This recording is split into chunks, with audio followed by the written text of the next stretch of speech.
candır tengü uğrası, ulusiler aman Türkmen. Nurlansın vatan geleceği, anamdarının ölçeği, ilgünün sayılan gerçeği, heder dikim al Türkmen.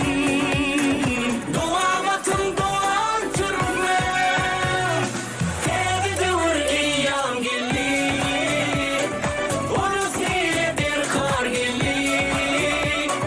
Doğa vatan doğan mola, arkada sevdar gelli. Tevdi vur eyyam gelli, ulusiyle bir kar gelli.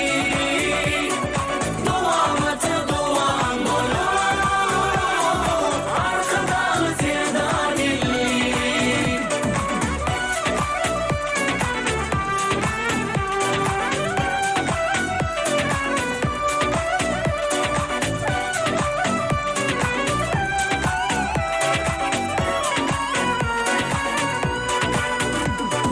Budur ıkbalın kalkışı, külli Türkmenin alkışı, başına konmuş bağıt kuşu, asudadır asman Türkmen.